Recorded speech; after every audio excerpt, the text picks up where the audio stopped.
un jeune qui a une initiative, je l'ai annoncé dans mon introduction, c'est à Parakou, à quelques kilomètres d'ici, et il travaille au quotidien pour promouvoir en fait la mode comme identité culturelle.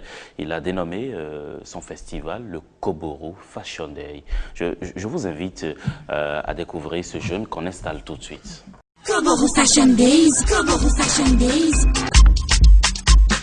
Dans le cadre de la mise en œuvre du projet Identitude Mode Art, financé par l'Union européenne à travers le REPASOC, l'association culturelle Wendekbe organise la 6e édition du méga événement de mode identitaire Koboro Fashion Days 2019. Lieu: Espace culturel Wendekbe 6 au quartier Nima à Parakou. Date: vendredi 6 et samedi 7 décembre 2019. Heure: 20h00. Au programme: Défilé de mode identitaire. distinction de personnalité, Prestation d'artistes. dégustation de mets et de boissons locales, Exposition de création locale de mode identitaire. séance, shoot, photo. Koboro Fashion Days. Soignons tout simplement nous-mêmes. Koboro Fashion Days.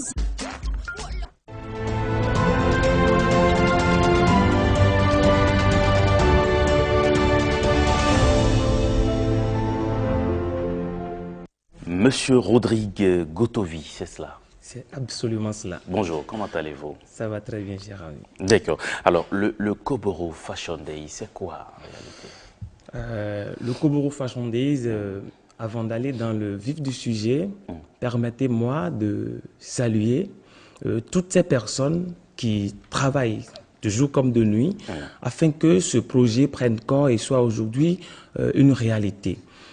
Permettez-moi également de remercier l'Union européenne à travers le programme renforcement et participation de la société civile dont l'accompagnement financier et technique nous a permis de porter cette action au-delà de nos limites territoriales afin que nous soyons aujourd'hui là et que des gens nous appellent de l'extérieur pour ça. Le Koboro Fashion Day, c'est tout simplement une plateforme de promotion et de valorisation de notre patrimoine culturel, textile et vestimentaire et qui, de jour en jour, se meurt. Et donc, nous permettons aux artisans locaux de mode identitaire, notamment les tisserands, notamment les couturiers stylistes, notamment les visagistes d'art, les maquilleurs d'art, notamment les accessoiristes de mode identitaire, de pouvoir réaliser des collections, de pouvoir les présenter au public et de pouvoir davantage nous redonner le goût de la réappropriation de notre identité culturelle. Alors, l'objectif, c'est de vous réapproprier, comme vous le dites si bien, votre identité culturelle, mais de façon plus concrète. Comment cela va se faire? De façon plus concrète, je disais tout à l'heure, c'est un projet. Oui. Et donc, du coup, dans le cadre de ce projet... Parce que ce n'est pas la première édition. C'est la 6e. C'est la 6e édition. Mais cette édition a eu la chance d'avoir des accompagnements qui portent la chose à un niveau plus élevé. Et donc, du coup, nous avons eu à renforcer les capacités techniques de production et de création de 150 acteurs locaux de mode identitaire, à raison de 30 tisserands, ceux qui tissent notre pain tissé, ce que je porte là. C'est ce que vous portez d'ailleurs, voilà, très beau. 30 stylistes, couturiers, ceux qui réalisent les collections de mode, 30 accessoiristes de mode, ceux qui réalisent les accessoires de mode, colliers, chaussures et autres. Et donc, avec ces 150 acteurs, nous avons créé 30 corps de créateurs. Ça veut dire quoi? Chaque corps de créateur ou chaque équipe de créateurs est composée d'un tisserand, d'un styliste et d'un accessoiriste. Ok. Il y a donc au bout du tunnel 30 collections de mode identitaire qui ont été créées. Et chaque collection comporte 6 créations. Ce sont donc ces 30 collections qui seront présentées les 6 et 7 prochains à l'espace culturel Wendekbe à Parakou lors des grandes soirées de défilé de mode Koboro Fashion Days. Donc, nous aurons 30 collections, dont 15 en off et 15 en in. 15 en off, pourquoi eux, ils ne sont pas en compétition? Ils ont dit, nous participons, mais nous ne sommes pas en compétition. Et il y a 15 qui disent, nous on veut décrocher le trophée, le prestigieux trophée Ciseaux d'or Koboro Fashion Days. Et ces trophées seront donc dans 4 spécialités. Il y a la couture dame, évidemment, parce que ce sont elles qui habillent souvent les femmes. Il y a la couture homme, ce sont eux qui habillent les hommes. Et maintenant, il y a la haute couture, ceux-là qui font les deux coupes. D'accord. Donc, eux, ils auront ciseaux d'or catégorie dame, ciseaux d'or catégorie homme et ciseaux d'or catégorie haute couture. Il va de même pour les mannequins parce que nous disons que le mannequinat ne doit pas forcément obéir aux conventions d'ailleurs, mais célébrer les canaux de beauté de chez nous.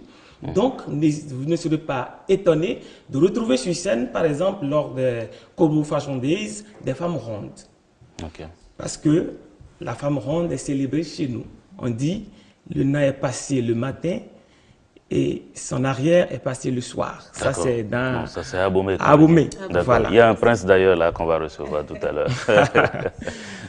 Alors, en arabe, qu'est-ce que vous pensez de cette initiative? C'est extraordinaire. Moi, je suis admirative de ce jeune homme. Je respecte beaucoup les personnes comme vous qui se battent pour qu'on appelle la valorisation, le maintien de tout ce qui relève de notre culture, que ce soit de la mode, que ce soit de notre histoire, tout ça.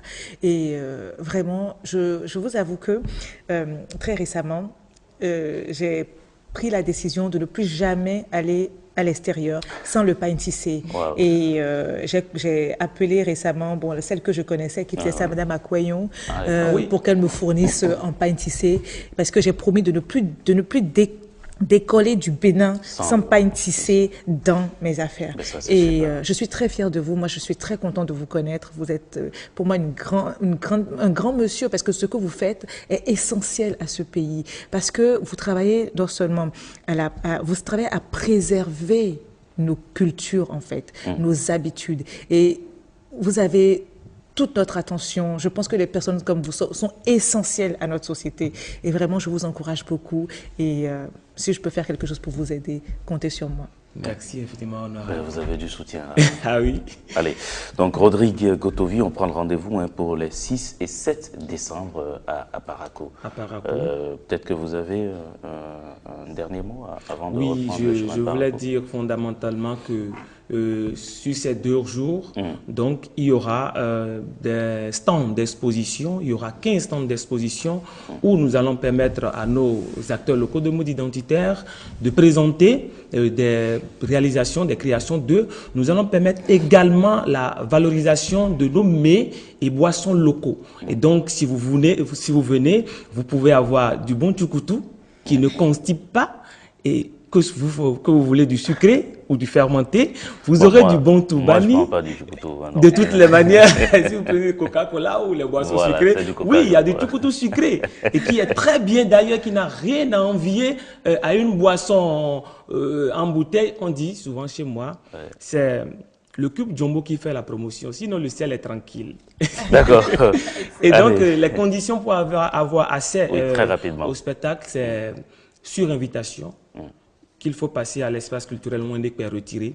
Okay. Je profite pour saluer le maire de Parakou qui nous écoute et qui a institué le port obligatoire des tenues locales tous les lundis et vendredis à la municipalité de Parakou. Et merci à tous les jeunes qui se battent au sein de l'association culturelle Ouendekpe pour que notre patrimoine soit sauvegarder.